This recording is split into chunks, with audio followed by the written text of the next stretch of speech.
बच्चे आज के क्लास में हम लोग एनसीईआरटी एक्सरसाइज का जो बचा हुआ क्वेश्चन है उसको कंप्लीट करने वाले हैं।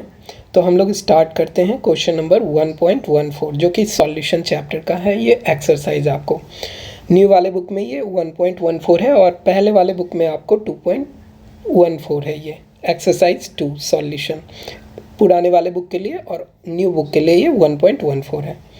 तो हम लोग देखते हैं क्वेश्चन क्या कहता है। ये थ्योरेटिकल क्वेश्चन है मेनली। इसमें आपको पूछ रहा है what is meant by positive and negative deviation from Raoult law. आपको पता है कि कोई भी सॉल्यूशन अगर आइडियल सॉल्यूशन होता है तो वो रॉट लॉ को ईच एंड एवरी कॉन्सेंट्रेशन के लिए उसको फॉलो करता है। लेकिन अगर वो सॉल्यूशन मतलब कि आइडियल सॉल्यूशन नहीं है तो वो क्या होता है, डेविएट कर जाता है, रॉट लॉ से डेविएट करता है। और उसी में अगर हम लोगों को वॉल्यूम इंक्रीज कर जाए, हमारा जो कैलकुलेटेड वैल्यू है, कैलकुलेटेड वैल्यू ऑफ वॉल्यूम मतलब कि जो टोटल सॉल्यूशन न्यू सॉल्यूशन जो हम लोगों को बन रहा है, अगर मान लो कि हमारा जो सॉल्यूशन बन रहा है, सॉल्यूशन में सॉल्यूशन की वॉल्यूम आपको क्या हो जाए, सॉल्यूशन की वॉल्यूम आपको वॉल्यूम ऑफ सॉल्यूशन क्या हो जाए, आपको volume of solution is greater than volume of solute plus volume of solvent, ठीक ना। तो उस कंडीशन में हम लोग क्या देखते हैं कि ये हमारा पॉजिटिव डेविएशन हो रहा है। एक्चुअली पॉजिटिव डेविएशन कहने का मतलब हो गया कि इसमें हम लोगों को क्या हो रहा है कि जो रिजल्टेंट कंपोनेंट हैं, जो रिजल्टेंट मिक्सचर है, इसका जो हम लोगों को मॉलिक्यूल बनेगा, मान लो कि सॉल्यूट के मॉलिक्यूल को हम लोग क्या कहते हैं, बी से रिप्रेजेंट करते हैं। सॉल्वेंट के मॉलिक्यूल को हम लोग किससे रिप्रेजेंट करते हैं, ए से रिप्रेजेंट करते हैं। तो पहले जो आपको फोर्स लग रहा था, अगर सिर्फ सॉल्वेंट अकेला था तो ए और ए के बीच इंटरमॉलिकुलर फोर्सेस लग रहे थे और बी के बीच भी हम लोगों को बी और बी टाइप के फोर्सेस लग रहे थे। लेकिन जो रिजल्ट बन के आया है, सॉल्यूशन जो बना है, इसमें जो फोर्सेस लग रहे हैं वो किस तरह के फोर्सेस हैं, ए और बी टाइप के फोर्सेस हैं। अगर फोर्स ऑफ अट्रैक्शन लेस हो जाए, मतलब एक मॉलिक्यूल के दूसरे मॉलिक्यूल के साथ लेस फोर्स ऑफ अट्रैक्शन अब अगर अप्लाई कर रहा है रिजल्टेंट मिक्सचर में, तो उस तरह के सिचुएशन में हम लोग इसको क्या कहेंगे, उस तरह के सिचुएशन में इसको हम लोग पॉजिटिव डेविएशन कहेंगे। अगर हम लोगों को क्या हो रहा है, force of attraction, weak force of attraction apply कर रहा है, जिसके कारण क्या होगा, वॉल्यूम इंक्रीज कर जाएंगे, मॉलिक्यूल का रिजल्टेंट वॉल्यूम क्या होगा, इंक्रीज कर जाएगा। साथ ही साथ इसके क्या होंगे, इसके डेल्टा एच की इंथैल्पी चेंज की भी वैल्यू क्या हो जाएगी, वो भी वैल्यू आपको इंक्रीज करेगी। पॉजिटिव डेविएशन में सारे के सारे वैल्यू हम लोगों को डेल्टा मिक्सिंग वी की भी वैल्यू इंक्रीज करेगी और डेल्टा मिक्सिंग एच की भी वैल्यू इंक्रीज करेगी। तो ये क्या होगा हमारा, ये पॉजिटिव डेविएशन है। ये कंडीशन किसका है, ये पॉजिटिव डेविएशन का कंडीशन है।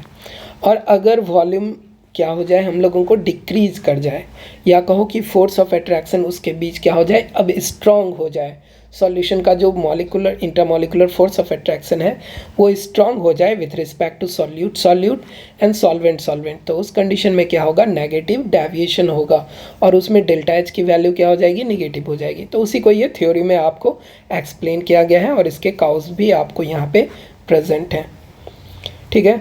तो नेक्स्ट क्वेश्चन हम लोग किस पे चल रहे हैं, नेक्स्ट क्वेश्चन 1.15 को हम लोग देख रहे हैं, जो कि आप लोगों को न्यूमेरिकल क्वेश्चन है। थ्योरेटिकल क्वेश्चन में हम लोग उतना फोकस नहीं कर रहे हैं क्योंकि वो थ्योरी में आपको पूरा कंप्लीट किया गया है। नेक्स्ट क्वेश्चन देखते हैं हम लोगों को क्वेश्चन क्या कह रहा है। क्वेश्चन 1.15 क्या कह रहा है, 1.15 कह रहा है कि आपको एक सॉल्यूशन दिया हुआ है, एन एक्वस सॉल्यूशन। इसमें हम लोगों को क्या है, एक्वस सॉल्यूशन है, an aqueous solution of 2% non volatile solute exert a partial pressure of 1.004 bar at a normal boiling point. इसमें ये जो टर्म है ना, नॉर्मल बॉइलिंग पॉइंट आपको बहुत इंपॉर्टेंट टर्म है। क्यों? क्योंकि आपको डिफिनीशन अगर पता नहीं है तो हम लोग इसके इनिशियल वैल्यू ऑफ प्रेशर को नहीं पता कर पाएंगे, मतलब कि इसका जो इनिशियल प्रेशर था वो पता नहीं होगा। तो इसी से हमें इंफॉर्मेशन मिलेगा क्या, कि नॉर्मल बॉइलिंग पॉइंट कहने का मतलब है कि हमारा जो प्रेशर होगा, जो लिक्विड का जो वेपर प्रेशर होगा वो 1 atm के बराबर होगा, ठीक ना। तो पहले प्रेशर कितना था, 1 एटीएम के बराबर था, या कहो कि आपको 1 एटीएम इज इक्वल टू 1.013 बार के इक्वल था। अब क्या हो गया, अब हमारा प्रेशर डिक्रीज़ कर गया। जैसे ही इसमें 2% नॉन वोलेटाइल सॉल्यूट को मिक्स किए, इसका प्रेशर क्या हो गया, इसका प्रेशर आपको जो क्वेश्चन में दिया हुआ है वो प्रेशर हो गया। इसका प्रेशर कितना हो गया, 1.014 बार के इक्वल हो गया। तो हमारे प्रेशर में कितना चेंज आ रहा है, प्रेशर में हम लोगों को चेंज आ रहा है 0.09 बार का चेंज आ रहा है। यही चेंज हम लोगों को क्या बताएगा, इसी चेंज के हेल्प से हम लोगों को क्या करना है, हमें पता है कि हमारी थ्योरी क्या कहती है, हमारी थ्योरी कहती है कि relative lowering in vapour pressure is equal to mole fraction of solute. ठीक ना। तो हम लोगों को क्या फाइंड आउट करना है, हम लोगों को फाइंड आउट करना है what is molar mass of solute. तो अगर हम लोग मोल फ्रैक्शन फाइंड आउट कर लें सॉल्यूट का, तो उसके हेल्प से हम लोग मोलर मास भी सॉल्यूट का फाइंड आउट कर लेंगे। तो हम लोगों को थ्योरी क्या कहता है, relative lowering in vapour pressure. Relative lowering कैसे निकालते हैं, change in vapour pressure delta P divided by P not से डिवाइड करते हैं। मतलब कि अगर ए है तो पी ए नॉट से डिवाइड करेंगे, और ये डेल्टा पी क्या होगा, ये P A not minus P a particular substance पे पार्टिकुलर इंस्टेंट पे इसका vapour pressure divided by initial vapour pressure. ठीक ना। तो ये सॉल्यूशन का वेपर प्रेशर हो सकता है, ये वाला जो दूसरा है ये सॉल्यूशन का वेपर प्रेशर हो सकता है, जिस समय इसमें हम लोग सॉल्यूट मिक्स कर दिए हैं उस समय। तो हम लोग इसी फार्मूला का यूज़ करते हैं, delta P by P A naught is equal to what, change in vapour pressure divided by initial vapour pressure. इसकी वैल्यू कितनी है, इसकी वैल्यू है आपको 0.0088, और इसका कोई भी यूनिट नहीं है, क्योंकि आपको पता है ये किसके बराबर होता है, ये मोल फ्रैक्शन ऑफ सॉल्यूट के बराबर होता है। किसके बराबर होता है, मोल फ्रैक्शन ऑफ सॉल्यूट के बराबर होता है। और आपको पता होना चाहिए कि ये वैल्यू देखिए, मोल फ्रैक्शन देख के आपको क्या लग रहा है कि ये बहुत छोटा वैल्यू है। तो अगर इसके नंबर ऑफ मोल ही के ratio with respect to total number of mole ये 100 टाइम छोटा है, कम से कम 100 टाइम तो छोटा है ही। तो इसमें हम लोगों को इसको हम लोग एज्यूम कर सकते हैं कि हमारा जो सॉल्यूट है वो कैसा सॉल्यूट है, वेरी लेस अमाउंट में प्रेजेंट है, या कहो कि फॉर डाइल्यूट सॉल्यूशन हम लोग इसमें कंसीडर कर सकते हैं। तो इसीलिए ये क्या हो जाएगा, हम लोगों को सॉल्यूट का क्या फार्मूला है, मोल फ्रैक्शन ऑफ सॉल्यूट के लिए क्या फार्मूला होगा, number of mole of solute divided by total number of मोल, तो Na प्लस NB। लेकिन डाइल्यूट सॉल्यूशन के लिए क्या हो जाएगा, Na इक्वल हो जाएगा किसके, Na इक्वल हो जाएगा Na प्लस NB इक्वल हो जाएगा अप्रॉक्सीमेटली इक्वल टू Na के। इसी को जब हम लोग रिप्लेस करेंगे तो बाकी सारे इन्फॉर्मेशन हम लोगों को क्वेश्चन में दिया गया है। 2 ग्राम वेट मिक्स किया गया है नॉन वोलेटाइल सॉल्यूट का, किस में मिक्स किया गया है, 2% सॉल्यूशन था, तो रेस्ट मास किसका रहेगा, आपको वाटर का मास रहेगा 98 ग्राम। फिर इसका वाटर का मॉलिकुलर मास है W, ये Ma है मॉलिकुलर मास ऑफ वाटर, ये किस यूनिट में आएगा, ग्राम पर मोल में आएगा। और ये क्या है, सॉल्यूट का मॉलिकुलर मास, जो कि आपको कैलकुलेट करने के लिए कहा गया है, यही चाहिए हम लोगों को। तो इसी को रीअरेंज कर लेते हैं, थोड़ा सा रीअरेंज करेंगे तो इस साइड ट्रांसफ़र करेंगे तो ये क्या मिल जाएगा, हम लोगों को MB मिल जाएगा। MB को सॉल्व करेंगे, इसके लिए जब हम लोग सॉल्व करते हैं तो हम लोगों को वैल्यू क्या आता है, 41.74, और यूनिट किसका लगाएंगे, मॉलिकुलर मास का ही यूनिट लगाएंगे, ग्राम पर मोल लग जाएगा। तो ये हम लोगों को आंसर है। सबसे पहला टर्म क्या था, आपको वेट परसेंटेज दिया हुआ था, फिर उसके बाद मॉलिकुलर मास पूछ रहा था, वेपर प्रेशर में चेंज दे रहा था, मतलब कि फाइनल वेपर प्रेशर जो हो रहा था वो दिया हुआ था। तो हम लोग हमेशा ये ट्राई करेंगे कि जो फार्मूला है उसको रिलेट कर पाए। तो हमें पता है कि सॉल्यूट का मॉलिकुलर मास किसके बराबर होगा, relative lowering in vapour pressure के बराबर होगा। तो उसी का यूज़ करके हम लोग इस क्वेश्चन को कंप्लीट किए। अब हम लोग क्वेश्चन नंबर नेक्स्ट क्वेश्चन को देखते हैं। इस क्वेश्चन में आपको थोड़ा कैलकुलेशन ज़्यादा आएगा। देखिए क्वेश्चन क्या कहता है, क्वेश्चन कहता है आपको कि हेप्टेन एंड ऑक्टेन, इसका फार्मूला आपको पता है, हेप्टेन क्या होगा C7H16 वाला, और ऑक्टेन क्या होगा C8H18। एल्केन फैमिली का सीरीज है इसलिए ये सैचुरेटेड कार्बन है, और इसका आप लोगों को दिया हुआ है heptane and octane form an ideal solution as 373 Kelvin। The vapour pressure of 2 liquid component are this 1 105.2 kilo pascal and 46.8 kilo pascal respectively. जिस समय आप लोगों को दोनों लिक्विड हो और दोनों का वेपर प्रेशर दिया हुआ हो तो आपको राउट लॉ ध्यान में आना चाहिए, क्योंकि जिस तरह के डिफिनेशन को हम लोग पहले पढ़ चुके हैं उसी को यूज़ करके हम लोगों को सॉल्व करना होता है।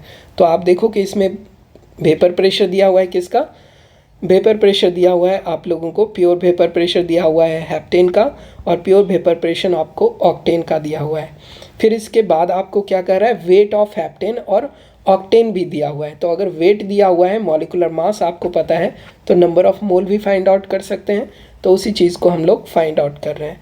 वेट ऑफ हेप्टेन दिया हुआ है, वेट ऑफ ऑक्टेन दिया हुआ है।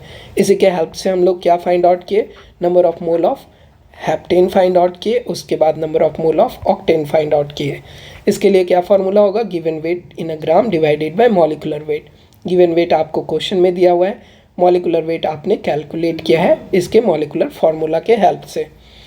तो हम लोगों को दोनों जगह नंबर ऑफ मोल मिल गया। तो अब हम लोगों को क्या चाहिए, मोल फ्रैक्शन होता है। यूज़ क्या होता है हम लोगों को, राउट्स लॉ में अगर आप देखो तो राउट्स लॉ में यूज़ क्या होता है, मोल फ्रैक्शन। तो मोल फ्रैक्शन दोनों का निकालते हैं। हेप्टेन का अगर मोल फ्रैक्शन निकालते हैं तो number of mole of heptane divided by number of mole of heptane plus number of mole of octane. इसी को सॉल्व करने पे हम लोगों को एक का मोल फ्रैक्शन आ गया, तो दूसरे के मोल फ्रैक्शन को कैलकुलेट करने में बहुत ज़्यादा दिक्कत नहीं होगा। Mole fraction of 1 second will be equal to 1 minus mole fraction of first. ये हम लोगों को पहले से पता है, क्योंकि आपको क्या पता है कि mole fraction of A plus mole fraction of B is equal to 1 for binary solution. तो इसी का यूज़ करते हुए दूसरा भी फाइंड आउट कर सकते हैं, या नहीं तो आप डायरेक्ट फिर से फार्मूला सॉल्व इसकी वैल्यू को आप पुट करके डायरेक्ट लॉन्ग फॉर्म में भी सॉल्व कर सकते हो। दोनों का मोल फ्रैक्शन आ गया, दोनों का आपको इनिशियल पार्शियल प्रेशर दिया हुआ है। तो हम लोगों को क्या पता है, डाल्टन लॉ से हमें पता है कि पी टोटल किसके बराबर होगा, पी टोटल बराबर होगा आपको partial pressure of 1 P A plus partial pressure of second. तो इसी को हम लोग राउट लॉ से रिप्लेस करेंगे। पी ए को किससे रिप्लेस करेंगे, pure vapour pressure of A into mole fraction of A. P B को किससे रिप्लेस करेंगे, pure vapour pressure of B into mole fraction of B से रिप्लेस करेंगे। और जब इसका वैल्यू हम लोग पुट करेंगे तो टोटल प्रेशर एक क्वेश्चन में पूछ रहा था, आपको टोटल प्रेशर ऑफ सॉल्यूशन मिल गया।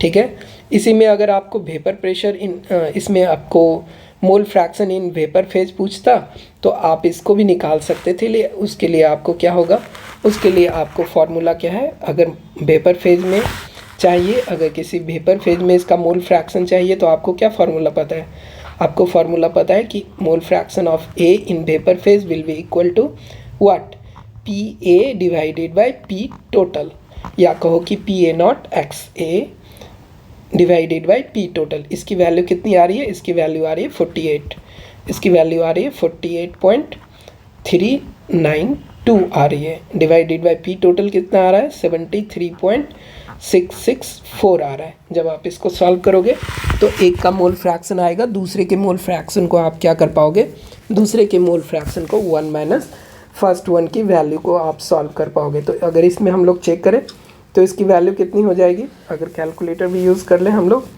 तो इसमें वैल्यू हो जाएगा 48.392 डिवाइडेड बाय 73.664। इसकी वैल्यू आ रही है, फर्स्ट वन की वैल्यू आ रही है 0.656 आ रहा है।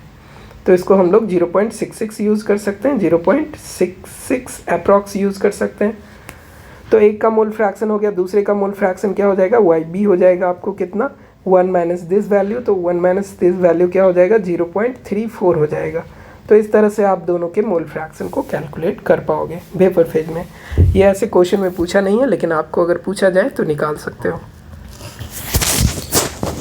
अब हम लोग नेक्स्ट क्वेश्चन पे देखते हैं। नेक्स्ट क्वेश्चन क्या कहता है आपका, क्वेश्चन कहता है आप लोगों को the vapour pressure of water is 12.3 kilo pascal. ठीक है, फिर उसके बाद क्या कहता है कि at 300 Kelvin calculate the vapour pressure of 1 molar solution of a non volatile solute in it.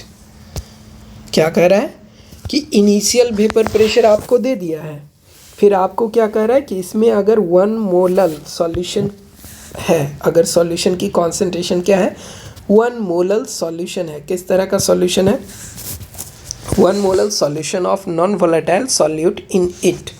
Water का वेपर प्रेशर दिया हुआ है, इसमें 1 मोलल कहने का मतलब क्या, 1 मोलल कहने का मतलब हुआ कि number of mole of non volatile solute क्या हो जाएगा, ये वैल्यू हो जाएगा 1।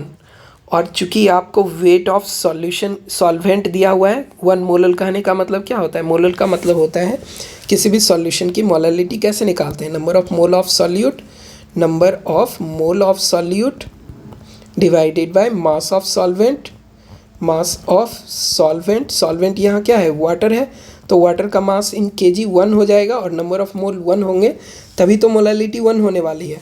तो हम लोगों को वेट ऑफ सॉल्वेंट दिया हुआ है, ठीक ना, तो उसी को यूज़ करके हम लोग क्या करते हैं, हम लोग इसके वेपर प्रेशर को फाइंड आउट करने की कोशिश करते हैं। क्योंकि वेपर प्रेशर क्या होगा, आपको वेपर प्रेशर में जो हम लोगों को चेंज है, वेपर प्रेशर ऑफ सॉल्यूशन हम लोगों को जो चेंज होगा, डिप्रेशन इन हम लोगों को vapour pressure will be equal to mole क्या होगा, मोल फ्रैक्शन ऑफ सॉल्यूट को ही यूज़ करेंगे।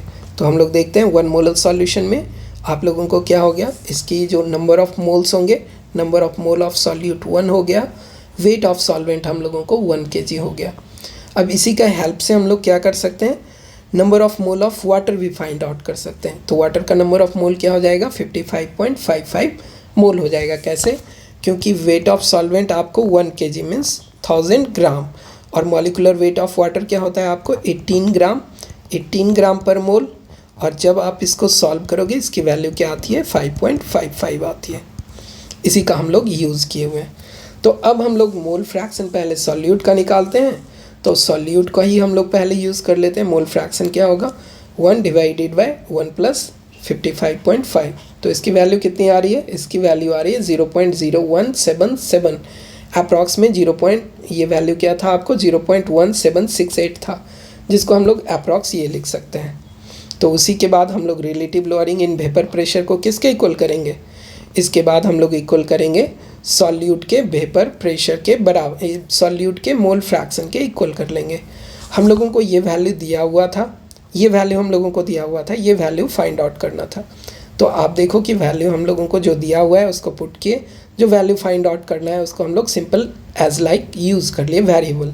तो जब इसको हम लोग सॉल्व करते हैं तो इसके लिए वैल्यू क्या होता है, जो आपका फाइनल प्रेशर होगा वो इस तरह से सॉल्व होके आएगा, ठीक ना। सिंपल इक्वेशन है जिसमें कि आपको एक वेरिएबल है, सिर्फ मल्टीप्लिकेशन करना है। कैसे इसको सॉल्व करेंगे, फर्स्ट टाइम में इसको इस सही साइड रहने दीजिए, इसको इस साइड ट्रांसफ़र कीजिए, इस साइड ट्रांसफ़र करेंगे तो क्या हो जाएगा, इस साइड ट्रांसफ़र करेंगे तो हम लोगों को इसकी वैल्यू क्या आ रही है, 0. इसकी वैल्यू आ रही है। आप लोगों को इस साइड हम लोग क्या किए हुए हैं, हम लोग किए हुए हैं इसको पहले इस साइड ट्रांसफ़र किए फिर इधर ट्रांसफ़र कर लिए।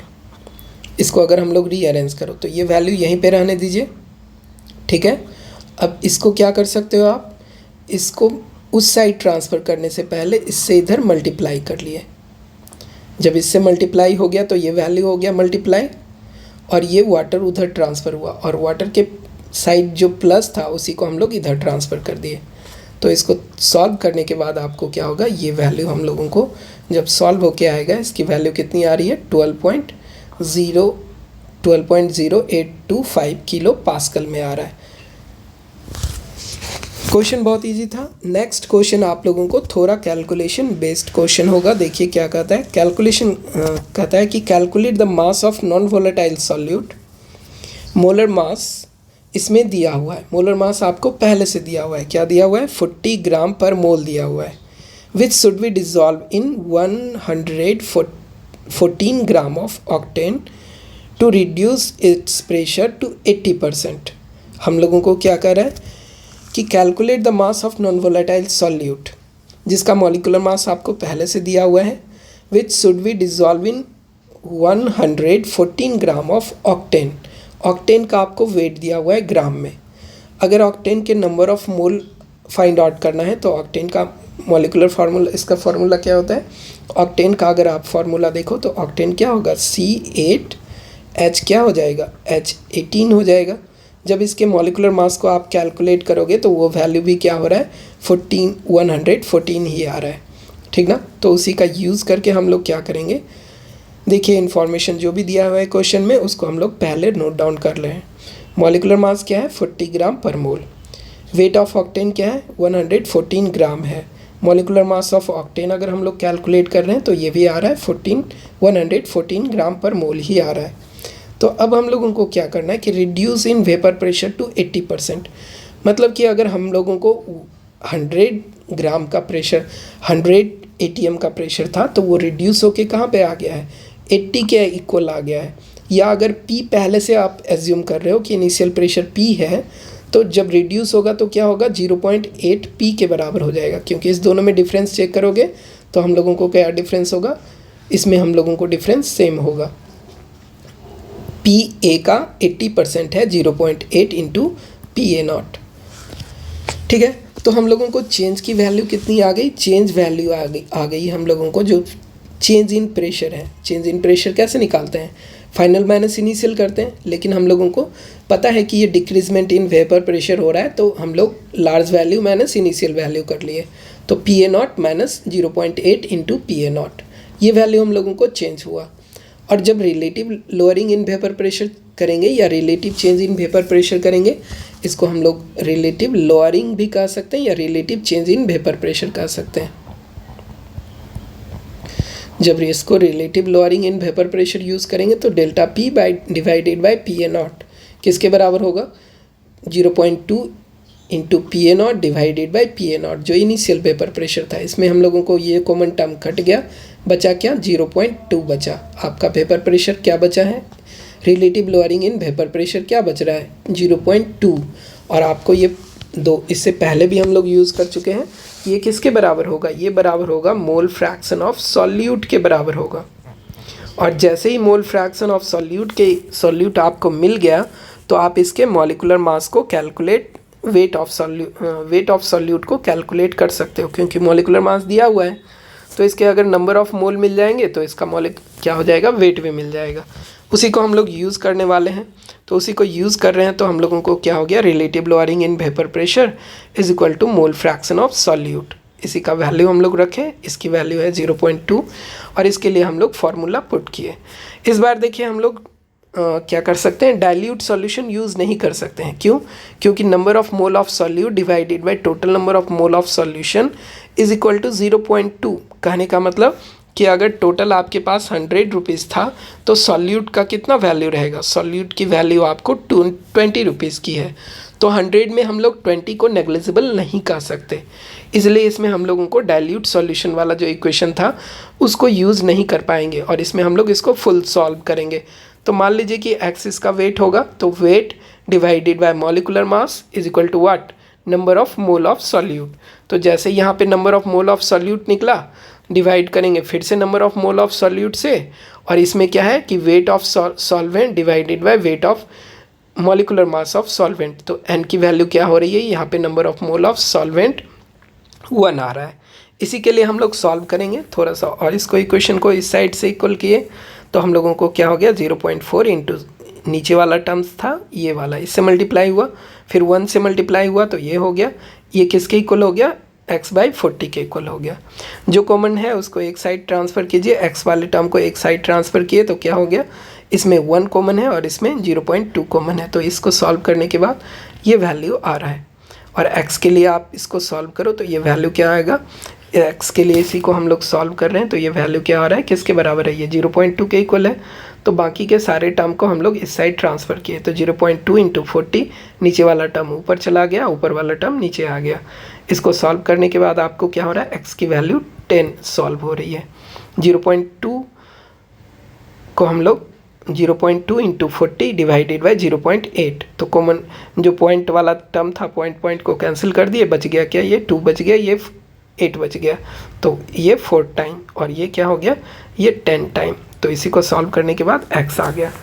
इस तरह से आप इसको सॉल्व कर सकते हो। और डायरेक्ट दूसरा मेथड है कि relative lowering in vapour pressure अगर हम लोग यूज़ नहीं करें तो mole fraction of A divided by mole fraction of B use कर सकते हैं।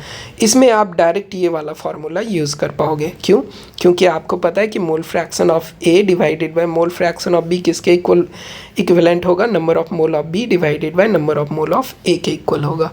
तो number of mole of A तो हमें पहले से ही मिला हुआ है, ए की वैल्यू 1 है, तो number of mole of B इसी के हेल्प से हम लोग फाइंड आउट करेंगे। Number of mole of B क्या हो जाएगा, number of mole of B हो जाएगा आपको 0.2 डिवाइडेड एक्स बी की वैल्यू कितनी है, एक्स बी की वैल्यू है आपको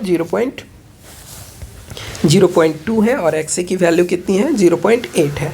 दोनों वैल्यू को हम लोग पुट करते हैं तो देखते हैं क्या, एन बी की वैल्यू आ जाती है आपको 0.2, ये कहाँ से आया है 1/4 कहाँ से आ गया, ये वैल्यू आया है आपको 0.2 डिवाइडेड बाय 0.8 से, पॉइंट कैंसिल आउट हो गया, 1/4 हो गया।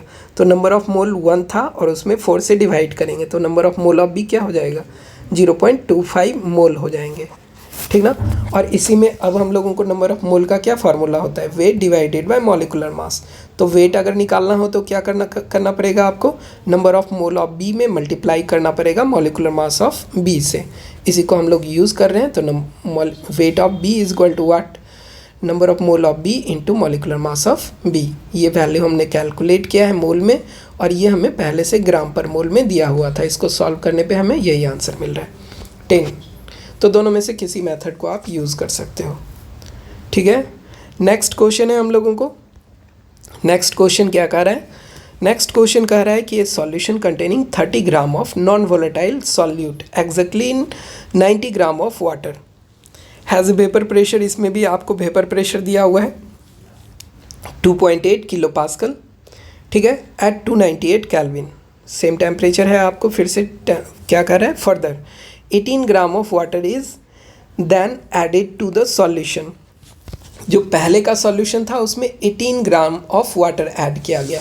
ये 18 ग्राम कहने का मतलब आप समझ रहे हो कि इसके 1 मोल को ऐड किया गया, एक्स्ट्रा 1 मोल को ऐड किया गया। फिर उसके बाद न्यू वेपर प्रेशर बिकम, इसका न्यू वेपर प्रेशर क्या हो गया 2.9 किलो पास्कल हो गया। सेम टेम्परेचर पे, टेम्परेचर की वैल्यू आप देखो यहाँ भी 298 केल्विन है, यहाँ पे भी 298 केल्विन है, ठीक ना। तो टेम्परेचर चेंज नहीं किया गया, सिर्फ एक्स्ट्रा वाटर को ऐड किया गया है। तो इसमें कैलकुलेट करने के लिए कह रहा है calculate molar mass of solute and vapour pressure of water at 298 kelvin. जिस टेम्परेचर पे ये पहले दिया हुआ है उसी पे आपको ये इन्फॉर्मेशन है। इसके लिए हम लोगों को इक्वेशन क्या यूज़ करना पड़ेगा, हम लोगों को इक्वेशन यूज़ करना पड़ेगा same change in vapour pressure. तो इनिशियल वेपर प्रेशर तो हम लोगों को नहीं है, तो हम लोग इनिशियल वेपर प्रेशर मान लेंगे कि प्योर सॉल्वेंट होगा तो उसका वेपर प्रेशर क्या था। जब उसमें हम लोग 30 ग्राम ऐड किए तब उसका वेपर प्रेशर क्या हो गया। जब उसमें हम लोग नेक्स्ट अमाउंट ऐड किए, वाटर के एक्स्ट्रा अमाउंट को ऐड किए, तब उसका वेपर प्रेशर क्या हो गया। तो हम लोगों को जो भी इन्फॉर्मेशन दिया हुआ है उसको हम लोग यहाँ पे नोट डाउन कर रहे हैं। वेट ऑफ सॉल्यूट क्या दिया हुआ है, weight of solute a solution containing 30 gram of non volatile solute. तो सॉल्यूट का वेट है 30 gram, exactly 90 gram of water, exactly 90 gram of water, water का वेट क्या दिया हुआ है 90 ग्राम दिया हुआ है। फिर उसके बाद क्या दिया हुआ है कि मॉलिक्यूलर मास ऑफ वाटर, तो ये हमें पहले से ही पता है क्योंकि वाटर का फार्मूला आपको पता है तो मॉलिक्यूलर मास पता है। फिर उसके बाद क्या कर रहा है, इनिशियल वेपर प्रेशर आपको क्या दिया हुआ है, जो वेपर प्रेशर 1 का हो ये दिया हुआ है 2.8 kilo pascal at 298 Kelvin. Extra जब आप इसमें वाटर ऐड कर रहे हो 18 ग्राम, तो अब इसका वेपर प्रेशर क्या हो जा रहा है, इसका वेपर प्रेशर हो रहा है आपको 2.9 किलो पास्कल हो जा रहा है, ठीक है। अब हम लोगों को लेट वाटर, प्योर वाटर का हम लोग वेपर प्रेशर एज्यूम कर लेते हैं क्योंकि सारा जो हम लोगों को इक्वेशन आएगा इसी पे बेस्ड इक्वेशन आएगा। जितने भी इक्वेशन लिखने वाले हैं हम लोग इसी पे बेस्ड करके लिखने वाले हैं। तो हम लोग ये क्या किए हुए हैं, वेपर प्रेशर ऑफ वाटर को हम लोग एज्यूम किए हुए हैं, pure vapour pressure of water assume कर लिए, क्या हो गया यही है। अब इसी के लिए हम लोगों को क्या रिलेशन है, relative lowering in vapour pressure. ये क्या चीज़ टर्म है, relative lowering in vapour pressure किसके बराबर होगा, मोल फ्रैक्शन ऑफ सॉल्यूट 1 के इक्वल होगा। फर्स्ट कंडीशन में मोल फ्रैक्शन निकालेंगे, सेकेंड कंडीशन में भी हम लोग वही क्वेश्चन यूज़ करेंगे। इस बार मोल फ्रैक्शन आपको चेंज हो जाएगा क्योंकि इसमें एक्स्ट्रा वाटर ऐड किया गया था, तो अब इसके मोल फ्रैक्शन क्या हो जाएंगे, चेंज हो जाएंगे। आप देखो कि अब इस पहले वाले फार्मूला को यूज़ करके हम लोग क्या कर रहे हैं, वाटर का vapour pressure PH2O not divided by PS2O not, ये किसके इक्वल हो गया, ये 1 के इक्वल हो गया। ये वैल्यू क्या दिया हुआ है आपको, ये क्वेश्चन में दिया हुआ है। इसी को हम लोग कैसे सॉल्व किए, इसको हम लोग सॉल्व किए PH2O not divided by PH2O not, ये वाला फार्मूला, ये माइनस क्या हो गया, pure vapour pressure of water आपको दिया हुआ है। फर्स्ट कंडीशन के लिए अगर बात करें तो ये वैल्यू कितना था, 2.8 किलो पास्कल दिया हुआ था, किलो पास्कल दिया हुआ था, डिवाइडेड बाय नीचे क्या बच गया, PH2O नॉट बच गया। इस इक्वेशन को यहाँ पे लिखे हुए हैं, ये सेम टर्म था इसलिए कैंसिल होके क्या हो गया, 1 हो गया, 1 minus this value, 1 minus this value, ठीक है। तो अब इस साइड क्या था, मोल फ्रैक्शन ऑफ सॉल्यूट था। सॉल्यूट का हम लोगों को मॉलिक्यूलर मास नहीं पता है, लेकिन वेट क्या है वो आपको यहाँ पे पता है। तो वेट में आप क्या करोगे, मान लो कि मॉलिक्यूलर मास m है, m से अगर डिवाइड करोगे तो क्या होगा, number of mole of solute, यहाँ भी ये भी number of mole of solute के ही इक्वल है। और फर्स्ट कंडीशन में आपको 90 ग्राम वाटर था और आप इसमें डिवाइड करोगे weight of water divided by molecular weight of water, ये ग्राम पर मोल, तो ये इसके नंबर ऑफ मोल कितने आएंगे, नंबर ऑफ मोल इसके 5 आएंगे, ठीक ना। तो इसीलिए हम लोग इसको 5 यूज़ किए हुए हैं। इसी को जब थोड़ा सा और सॉल्व करोगे तो 5 नीचे कॉमन था, तो 5 नीचे कॉमन लेके हम लोग क्या किए, 5 कॉमन था और ऊपर भी 5 m कॉमन था, तो 5 कॉमन इधर नहीं था, m कॉमन था। ये टर्म क्या कॉमन था, ये m कॉमन था और इसके नीचे भी m कॉमन था। जो कॉमन टर्म था उसको हम लोग कैंसिल आउट कर दिए। जब कैंसिल आउट करोगे तो आपको क्या होगा, यही इक्वेशन मिलेगा। फाइनली इक्वेशन क्या मिल रहा है, ये इक्वेशन मिल रहा है, क्या इक्वेशन मिल रहा है, 1 माइनस टोटल इस साइड वाले टोटल टर्म को, इस साइड वाले टोटल टर्म को हम लोग किधर कर दिए, इस साइड ट्रांसफ़र कर दिए। तो 1 माइनस दिस, और जो इधर वाला टर्म था उसको हम लोग इसको क्या किए, इक्वल साइन के इस साइड ट्रांसफ़र कर दिए। तो ये वैल्यू हम लोगों को आया। इसी को थोड़ा सा और सॉल्व कर लिए, जो हम लोगों को नीचे वाला कॉमन टर्म था इसको सॉल्व किए, तो वैल्यू क्या हुआ, 5m divided by 30 plus 5m is equal to what, is equal to 2.8। ये वैल्यू क्या है आपको, 2.8 kilo pascal divided by pure vapour pressure of water. ये दोनों वेरिएबल है, एक इक्वेशन इसके लिए हुआ, सेम इसी तरह का इक्वेशन हम लोग सेकेंड स्टेटमेंट से निकाल सकते हैं। सेकेंड के लिए भी उसी तरह से हम लोग सॉल्व करेंगे, relative lowering in vapour pressure. तो ये PH2O नॉट, ये किसके बराबर हो रहा है, PH2O not divided by PH2O के कारण ये 1 आ रहा है। ये किसके कारण आ रहा है, ये 1 आ रहा है PH2O not divided by PH2O not के कारण, तो ये 1 हो गया। इधर जब हम लोग सॉल्व किए तो 1 एक्स्ट्रा, 5 था पहले से, वाटर के नंबर ऑफ मोल्स कितने थे, 5 मोल्स पहले से थे 90 ग्राम, लेकिन जब आप इसमें 18 ग्राम एक्स्ट्रा ऐड करोगे तो इसके वैल्यू कितने हो जाएंगे, 6 नंबर ऑफ मोल हो जाएंगे वाटर के, इसलिए ये वैल्यू चेंज हो गया, ठीक है। अब ये नंबर वैल्यू चेंज हो गया तो फिर से इसको हम लोग रीअरेंज करते हैं, सॉल्व करते हैं। तो ये वैल्यू क्या होता है, इस साइड वाले को उधर ट्रांसफ़र किए और इस पूरे वाले टर्म को हम लोग क्या किए, उस साइड इक्वलिटी साइन के इस साइड ट्रांसफ़र कर लिए। तो इधर निगेटिव है तो उधर क्या हो जाएगा, पॉजिटिव हो गया, ये पॉजिटिव हो गया, और इधर ये पॉजिटिव टर्म था उधर गया इक्वल साइन के, तो इधर क्या हो गया, निगेटिव हो गया। इसी को सॉल्व किए तो 2 इक्वेशन आया और हमारे पास 2 वेरिएबल भी है, तो हम लोग इसको सॉल्व कर सकते हैं। इक्वेशन 1 में हम लोग इक्वेशन 2 से डिवाइड कर दिए। इक्वेशन 1 क्या था आपका, इक्वेशन 1 था 5m डिवाइडेड बाय, नीचे क्या था आपको 30 प्लस 5m था, ये टर्म था, is equal to what, 2.8 kilo pascal divided by नीचे टर्म क्या था, PH2O नॉट था, यही वैल्यू था। जब इसी से हम लोग सेम को डिवाइड किए तो हमारा टर्म क्या हो गया, हम लोगों को जो कॉमन टर्म थे, ये वाला टर्म हम लोग मोल को मोल से कैंसिल आउट कर दिए, और जो हम लोगों को इस साइड वाला क्या था, इस साइड था हम लोगों को PH2O नॉट था, इधर भी PH2O नॉट था, PH2O नॉट था, और इधर भी PH2O नॉट था, pure vapour pressure of water. तो ये भी हमारा क्या हो गया, कैंसिल हो गया। तो उसके बाद जो इक्वेशन बचा हम लोगों को सिर्फ m बचा है, m के टर्म में सिंगल इक्वेशन है तो हम लोग इसको सॉल्व कर सकते हैं। क्रॉस मल्टीप्लिकेशन हम लोग कर सकते हैं। 2.9 को इस साइड ट्रांसफ़र करेंगे तो हम लोगों को क्या होगा 2.9, और इस साइड क्या हो जाएगा 2.8 को ट्रांसफ़र कर सकते हैं। तो इसको हम लोग उस साइड ट्रांसफ़र किए हुए हैं, वैल्यू क्या हुआ 2.8 इंटू 180 प्लस ये हो गया 30 इंटू 2.8 m, और इधर क्या हो गया 2.9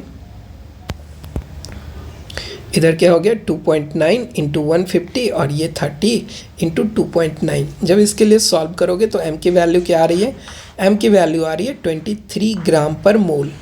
जैसे ही एक बार m की वैल्यू मिल गई हमें, तो अब हम लोग इसको क्या कर सकते हैं, अब इसको हम लोग सॉल्व कर सकते हैं। किस चीज़ के लिए, इसको हम लोग इसको हम लोग pure vapour pressure of water के लिए सॉल्व कर सकते हैं। ठीक है, तो अब इसी इक्वेशन को हम लोग यूज़ करते हुए क्या करेंगे, इस इक्वेशन का यूज़ करते हुए हम लोग वाटर के लिए सॉल्व करेंगे। क्या होगा, मान लो कि इक्वेशन 1 था आपके पास, इक्वेशन 1 क्या था, इक्वेशन 1 था ये वाला। इसमें हम लोग m की वैल्यू पुट करने वाले हैं। किसको पुट करने वाले हैं, इसमें हम लोग m की वैल्यू को पुट करेंगे। तो जब m का वैल्यू आपको मिला हुआ है तो हम लोग ये वैल्यू फाइंड आउट कर सकते हैं। इसी की वैल्यू हम लोग यहाँ पे सॉल्व कर रहे हैं। फर्स्ट वन से हम लोग सॉल्व कर रहे हैं। 5m divided by 30 plus 5m is equal to what 2.8 kilo pascal divided by PS2O not, या कहो कि pure vapour pressure of water. इसको एक साइड कर लो, क्योंकि ये हमारे पास क्या है, इसको फाइंड आउट करना है। तो इसको उस साइड ट्रांसफ़र कर लिए हम लोग, बाकी बचे हुए टर्म को हम लोग क्या किए, इस साइड राइट साइड ट्रांसफ़र किए। तो नीचे क्या हो गया, हम लोगों को डिवाइड हो गया, नीचे में हम लोगों को डिवाइड हुआ किससे 2.8, ऊपर क्या हो गया 30 प्लस 5 इंटू 23, और ये m की वैल्यू को भी हम लोग यहाँ पे पुट कर रहे हैं 23, और m की वैल्यू कहाँ से आई, ये आई 23, ये हम लोग पहले फाइंड आउट किए हुए हैं, और 5 को हम लोग 5 से मल्टीप्लाई कर दिए। तो ये 5m नीचे है, 5m के जगह पे ही क्या हो गया 23 हो गया, क्योंकि m की वैल्यू 23 है। और जब इसको हम लोग सॉल्व किए तो इसके लिए pure vapour pressure of water क्या आया, pure vapour pressure of water आया आपको 2.8 इंटू 1.260, ठीक ना। तो जब इसको हम लोग सॉल्व करते हैं तो इसकी वैल्यू कितनी आती है, इसकी वैल्यू आती है 3.530 किलो पास्कल आती है। ये क्वेश्चन थोड़ा मैथ का ज़्यादा था, हम लोगों को सिर्फ इसमें क्या लगाना था, दोनों कंडीशन के लिए relative lowering in vapour pressure use करना था। दोनों को हम लोग यूज़ किए और दोनों के लिए सॉल्व कर लिए, 2 इक्वेशन और 2 वेरिएबल। मैथ कहता है आपका सॉल्व हो जाएगा, इसलिए हम लोग इसको सॉल्व कर लिए। अब नेक्स्ट क्वेश्चन क्या कह रहा है आपको 1.20, क्या कह रहा है कि ये सॉल्यूशन 5% सॉल्यूशन है by mass of cane sugar in water has freezing point. इसमें फ्रीजिंग पॉइंट इसकी दी हुई है, ठीक ना। Calculate the freezing point of 5% glucose in water if freezing point of pure water is 273.15। अगर इसके प्योर कंडीशन में इसकी वेपर प्रेशर कितनी होती है, इसकी फ्रीजिंग पॉइंट होती है 0 डिग्री सेल्सियस कहो, या इसको कहो 273.15 केल्विन कहो।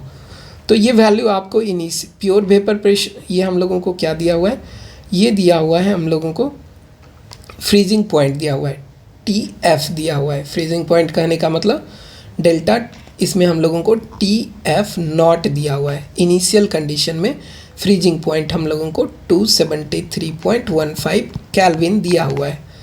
अब आपका जो चेंज हो रहा है फर्स्ट कंडीशन में TF1 अगर जो कहें, ये वैल्यू दिया हुआ है 271 केल्विन दिया हुआ है। इसी के इन्फॉर्मेशन को यूज़ करते हैं हम लोग। इस बार फार्मूला हमारा चेंज हो जाएगा। क्या चेंज होगा, रिलेटिव लोअरिंग इन हम लोगों को फ्रीजिंग पॉइंट होगा, या कहो कि depression in freezing point is equal to क्या, मोलैलिटी ऑफ सॉल्यूशन यूज़ करना है। ये हम लोगों को फर्स्ट टाइम यूज़ करने वाले हैं पूरे NCERT में। अभी हम लोगों को ये फर्स्ट टाइम एक्सरसाइज में पहली बार इस इक्वेशन को यूज़ करने वाले हैं। इससे पहले जितने भी क्वेश्चन थे relative lowering in vapour pressure के थे। तो 5% केन शुगर कहने का मतलब weight of cane sugar is equal to 5 gram, और रेस्ट मास ऑफ क्या, एक्वस सॉल्यूशन है तो रेस्ट मास क्या होगा 95 ग्राम क्या हो जाएगा, वाटर हो जाएगा। शुगर का हम लोगों को मॉलिकुलर मास ये होगा। शुगर का फार्मूला क्या होता है, शुगर का फार्मूला आपको C12H22O11 होता है, जिसको आप मॉलिकुलर मास निकालोगे तो कितना आएगा 342 ग्राम पर मोल आ जाएगा। उसी तरह से ग्लूकोज का भी वेट क्या है आपको 5% ही है। ग्लूकोज का मॉलिक्यूलर मास क्या होगा 180 ग्राम पर मोल होगा। अब हम लोग फार्मूला लगाते हैं, depression in freezing point equal to K F into molality of solution. Small M क्या है, ये मोलैलिटी है, MOLALITY मोलैलिटी है। कैपिटल एम ना समझिएगा नहीं इसको, ठीक ना, स्मॉल एम है। के एफ क्या है, सॉल्वेंट की, हम लोगों को सॉल्वेंट की फ्रीजिंग पॉइंट कांस्टेंट है, तो इसका हम लोग यूज़ कर सकते हैं। हम लोगों को क्या चाहिए, हम लोगों को क्वेश्चन में क्या दिया हुआ है, क्वेश्चन में हम लोगों को ग्लूकोज दोनों जगह पे हम लोगों को क्या दिया हुआ है, के एफ की वैल्यू हम लोगों को सेम होगी। अगर हमारा क्या है सॉल्यूशन सेम है, वाटर के लिए हमारा क्या होगा, वाटर है, दोनों जगह सॉल्यूशन हमारा वाटर है, तो के एफ की वैल्यू दोनों इक्वेशन में सेम हो जाएगा। तो इसको हम लोग दो तरह से बना सकते हैं, या तो के एफ की वैल्यू फर्स्ट इन्फॉर्मेशन से कैलकुलेट करेंगे और सेकेंड में यूज़ कर लेंगे, तो वो प्रोसेस थोड़ा लेंदी हो जाएगा।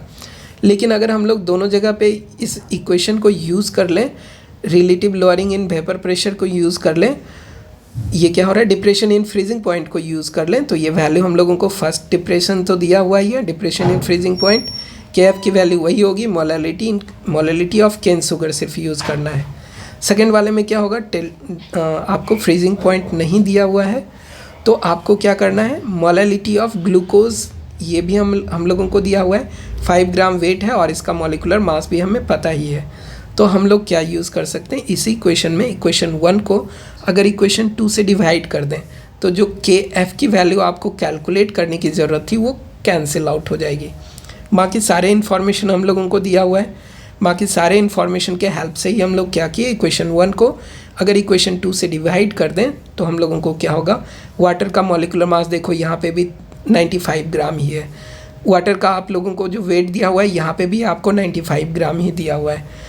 मोलैलिटी का ये इक्वेशन है, number of mole of solute. First term में क्या था, फर्स्ट टर्म में था आपको केन शुगर का वेट था, हम लोग 5 ग्राम में डिवाइड किए केन शुगर के मॉलिक्यूलर मास से। सेकेंड में हम लोग 5 ग्राम से डिवाइड किए, 5 ग्राम में डिवाइड किए किससे, ग्लूकोज के मॉलिक्यूलर मास से डिवाइड किए, तो नंबर ऑफ मोल ये ग्लूकोज का है और ये नंबर ऑफ मोल क्या है आपको केन शुगर का है, ठीक ना। बाकी के सारे टर्म्स कॉमन थे, इसलिए हम लोग इसको डिवाइड करके ये एक्सप्रेशन फाइंड आउट किए। तो हम लोग अगर इसको सॉल्व करें तो टी एफ के लिए हमारी इक्वेशन हो जाएगी, और टी एफ को हम लोग जब सॉल्व करेंगे तो टी एफ की वैल्यू क्या आएगी, ये वैल्यू आएगी आपको 269.4 केल्विन आ जाएगा। और जैसे ही आपको टी एफ मिल गया, क्वेश्चन में यही तो पूछ रहा था, क्वेश्चन आपका इजी हो जाएगा, ठीक है। तो हम लोग अगर के एफ की वैल्यू हम लोगों को फाइंड आउट, दो इक्वेशन दिया हुआ है, तो के एफ की वैल्यू को हम लोग अलग से फाइंड नहीं करेंगे, इसमें हम लोग डिवाइड करके के एफ को कैंसिल करने की कोशिश करेंगे। अगर कैंसिल हो जाता है तो हम लोगों को क्या होगा, डेल्टा टी एफ, ये वाला इक्वेशन आपको ध्यान में रखना होगा। ये क्या है, यही हम लोगों को, ये एक इक्वेशन टाइप का है। क्या इक्वेशन टाइप का है, आप इसको यूज़ कर सकते हो, delta T F 1 divided by delta T F 2 is equal to क्या हो जाएगी, मोलैलिटी 1 डिवाइडेड बाय मोलैलिटी 2, और के एफ की वैल्यू यहाँ जो थी सेम सॉल्वेंट के लिए के एफ की वैल्यू कैंसिल आउट हो जाएगी। तो ये इक्वेशन आप डायरेक्ट कहीं भी यूज़ कर सकते हैं, ऑब्जेक्टिव क्वेश्चन है तो ये यूज़ कर लीजिए, आपको कैलकुलेशन करने की, लिखने की कोई ज़रूरत नहीं होगी, क्वेश्चन ईजिली बन जाएगा आपका। ठीक है बच्चे, हम लोग नेक्स्ट क्वेश्चन पे देखते हैं। क्वेश्चन क्या कह रहा है आपको, 1.21 कह रहा है कि दो एलिमेंट है, 2 element A and B form A compound of formula AB2 और AB4 टाइप का, ठीक ना। When dissolve in 20 gram of benzene, किस में डिजॉल्व हो रहा है, 20 ग्राम ऑफ बेंजीन में, दोनों को डिजॉल्व किया गया है। 20 gram of benzene, 1 gram of AB2 lower the freezing point, आपको इसका जो फ्रीजिंग पॉइंट में चेंज हो रहा है ये 2.3 का चेंज कर रहा है, और फिर से 1 ग्राम ऑफ AB4 टाइप का जो लोअर कर रहा है ये क्या कर रहा है, 1.3 केल्विन का चेंज कर रहा है, ठीक ना। तो लोअरिंग इन फ्रीजिंग पॉइंट को सेम हम लोग जो अभी जस्ट इसके ऊपर फार्मूला यूज़ किए हैं उसी का हेल्प लेंगे। तो हम लोगों को मॉलिक्यूलर मास तो डायरेक्ट नहीं दिया हुआ है, एज्यूम कर लिए कि ए का एटॉमिक मास जो है x है, बी का एटॉमिक मास y है, तो हम लोग इसका मॉलिक्यूलर मास बना सकते हैं x + 2y, क्योंकि a और b 2 है, और दूसरे वाले का क्या हो जाएगा, x + 4y के टर्म में आ जाएगा। तो दोनों का मॉलिक्यूलर मास हो गया TF1 इज इक्वल टू के रिलेटिव लोअरिंग इन फ्रीजिंग पॉइंट या डिप्रेशन, ये इसको रिलेटिव बार बार हम लोग कह रहे हैं, depression in freezing point is equal to क्या होगा, के एफ इंटू मोलैलिटी 1। और इसी का यूज़ करते हुए हम लोग क्या कर सकते हैं, इसमें हम लोग फिर सेकेंड वाले को भी यूज़ कर सकते हैं। तो सेकेंड वाले का जो हम लोगों को इसका जो डायरेक्ट फार्मूला होने वाला है, सेम उसी तरह से हम लोग को ये अलग अलग सॉल्व करके बनाए हुए हैं, ठीक ना। इसको हम लोग डायरेक्ट यूज़ कर सकते थे, क्या डायरेक्ट यूज़ करते हैं हम लोग, हम लोगों के पास इक्वेशन क्या होता, रिलेटिव चेंज आपको दोनों कंडीशन में दिया हुआ है, ये चेंज आपको दिया हुआ है, तो फिर से उसी तरह से होता है delta TF1 divided by delta TF2। Compound same है लेकिन सॉल्वेंट हम लोगों को क्या है, दोनों में हम लोगों को सॉल्वेंट बेंजीन ही है, 20 ग्राम ऑफ बेंजीन है, इसलिए KF की वैल्यू क्या हो जाएगी, KF की वैल्यू आपको सेम हो जाएगी। और इधर क्या हो जाएगा, वेट ऑफ सब्सटेंस, तो दोनों का सेम है, फर्स्ट वाले का wait divided bye molecular mass, number of मोल क्या होता है डिवाइडेड बाय मॉलिक्यूलर मास ए, इसमें हम लोग A के टर्म में नहीं लिखें, AB2 के टर्म में लिखें x+2y, और दूसरे को क्या लिखें 1 ग्राम डिवाइडेड बाय x+4y, ठीक ना। तो इसी को अगर हम लोग सॉल्व करेंगे तो आपको डायरेक्ट भी यूज़ कर सकते हो, लेकिन हमने थोड़ा सा डिफरेंट करके इसको लॉन्ग फॉर्म में निकाला है। पहले से जो आपको मॉलिक्यूलर मास दिया हुआ था, यहाँ पे मॉलिक्यूलर मास दिया हुआ है आपको, जो एज्यूम किया आपने, ये वैल्यू चेंज दिया हुआ है, KF की वैल्यू हमें निकालने की ज़रूरत नहीं है, ये क्वेश्चन में ही दिया हुआ है, ठीक ना, क्वेश्चन में दिया हुआ है, ये दोनों जगह हम लोग सेम वैल्यू यूज़ करेंगे। तो 2x के लिए ये इक्वेशन आ गया, x+2y के लिए एक एक्सप्रेशन ये आ गया। फिर दूसरे वाले के लिए हम लोगों को क्या है, दूसरे वाले के लिए हम लोगों को 2x+2y की हम लोग इसको मल्टीप्लाई किए तो क्या हो गया, 110.88.6 ग्राम पर मोल आ गया। दूसरे वाले को भी इसी तरह से सॉल्व किए, x+4y की वैल्यू क्या आएगी, इस बार x+4y की वैल्यू हम लोगों को 196.15 ग्राम पर मोल आ गया। दो इक्वेशन है, फिर से आपको दो वेरिएबल है, x एंड y के फॉर्म में वेरिएबल है। मैथ हम लोग क्लास 9 के में इस तरह के क्वेश्चन बहुत सॉल्व कर चुके हैं, तो फिर से हम लोग y के लिए सॉल्व कर दें। 2 माइनस, अगर इक्वेशन 2 में इक्वेशन 1 को सब्सट्रैक्ट करें तो साइन क्या हो जाता है, चेंज हो जाता है। तो जहाँ भी प्लस है वहाँ माइनस, जहाँ माइनस है वहाँ प्लस कर दिए, साइन चेंज कर दिए, तो 2y की वैल्यू कितनी आई, 85.29 के अप्रॉक्स आया। जब आप इसको डिवाइड करोगे तो इसकी वैल्यू कितनी आएगी, 42.64.5 आएगा। तो अप्रॉक्स में इसको हम लोग 42.64 यूज़ कर सकते हैं। अब इसी का यूज़ करके हम लोगों को क्या है, x की वैल्यू फाइंड आउट करनी है। x का जो फर्स्ट इक्वेशन था, ये इक्वेशन 1 से है। x की वैल्यू हम लोग इसमें y की वैल्यू रखे 42.64 को हम लोग पुट किए इसमें। जब इसके लिए सॉल्व किए तो हम लोगों को क्या हुआ, x की वैल्यू आई 25.58 ग्राम पर मोल आया। इस तरह से हम लोग अब दोनों कंपाउंड का क्या कर सकते हैं, मॉलिक्यूलर फार्मूला हम लोगों को एटम का ही चाहिए था, कंपाउंड का नहीं चाहिए था। हम लोगों को चाहिए था 2 element compound having molecular formula this dissolve this calculate the atomic mass of A and B ही चाहिए था। हम लोगों को एटॉमिक मास ऑफ A और B मिल चुका है। नेक्स्ट क्वेश्चन हम लोग 1.22 को देखते हैं। इसमें अगर ध्यान से देखो तो आपको ये क्या कह रहा है कि at 300 Kelvin 36 gram of glucose is present in a litre of what, a litre of its solution. इसमें क्या हो रहा है, सॉल्यूशन का क्या है, 1 लीटर प्रेजेंट है। ए लीटर कहने का मतलब 1 litre of solution has osmotic pressure. इसमें ऑस्मोटिक प्रेशर की आपको वैल्यू दी हुई है, 4.98 बार दिया हुआ है। If the osmotic pressure of solution is 1.52 bar at same temperature what would be its concentration. आपको क्या पता है, ऑस्मोटिक प्रेशर के लिए हम लोगों को कौन सा फार्मूला यूज़ करना है, पाई। ये क्या है, हमारा ऑस्मोटिक प्रेशर है, यही हमारा ऑस्मोटिक प्रेशर है, equal to C concentration, R है universal gas constant, and T क्या है हम लोगों को टेम्परेचर है। तो दोनों कंडीशन के लिए ऑस्मोटिक प्रेशर दिया हुआ है, तो हम लोग दो इक्वेशन लिख सकते हैं। तो pi one osmotic pressure first is equal to concentration first into R into T1, और ऑस्मोटिक प्रेशर सेकेंड हम लोग पाई2 के लिए बात करें तो concentration second, universal gas constant सभी गैस के लिए सभी सिचुएशन में सेम ही होता है। और यहाँ बाय चांस हमारा जो टेम्परेचर T2 है ये T1 equal to T2 equal to हम लोग T यूज़ कर सकते हैं। ठीक है, तो अब हम लोगों को कॉन्सेंट्रेशन टर्म में देखें तो कॉन्सेंट्रेशन क्या होगा, कॉन्सेंट्रेशन होगा number of mole divided by volume of solution. ठीक ना, तो इसी का यूज़ करते हुए हम लोगों को क्या दिया हुआ है, हम लोगों को वेट दिया हुआ है, किसका, ग्लूकोज का वेट दिया हुआ है, कितना 36 ग्राम, और मॉलिकुलर मास ऑफ ग्लूकोज हमें पता है 118 ग्राम पर मोल।